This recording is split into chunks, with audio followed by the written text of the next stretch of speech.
কথা নয় কাজ করে দেখাতে চান বলে মন্তব্য করেছেন জাতীয় নাগরিক কমিটির উত্তরাঞ্চলের মুখ্য সংগঠক সার্জিস আলম।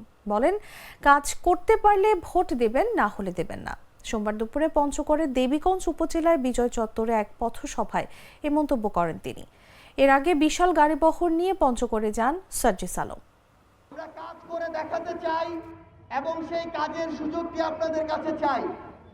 আমরা খুব শীঘ্রই আপনাদের দ্বারে দ্বারে আমাদের দল জাতীয় নাগরিক পার্টির পক্ষ থেকে পৌঁছে যাব।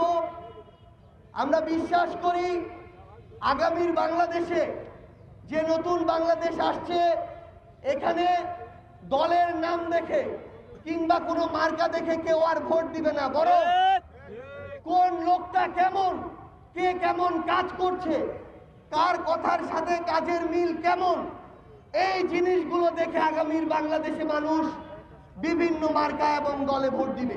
তারা খালি ভোটের আগের দিন ভোট চাইতে চায় আর হাতে কিছু টাকা ধরায় দেয়, আর ভোটটা শেষ হওয়ার পরে তারপরে একটা পিয়ন পদ, একটা ভিজিবি কার্ড, একটা বয়স্ক ভাতা কার্ড, যে কাজেই তার কাছে যান না কেন, কাজ হওয়ার আগে তারা টাকার জন্য হাত পেতে বসে থাকে।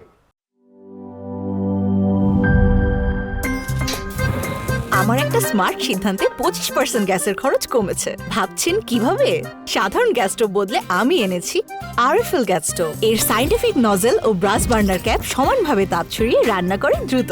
তাই গ্যাসও বাঁচায় 25%, টাকাও বাঁচে 25%। আরএফএল গ্যাস স্টোভ, নিরাপদ ও গ্যাস সাশ্রয়ী।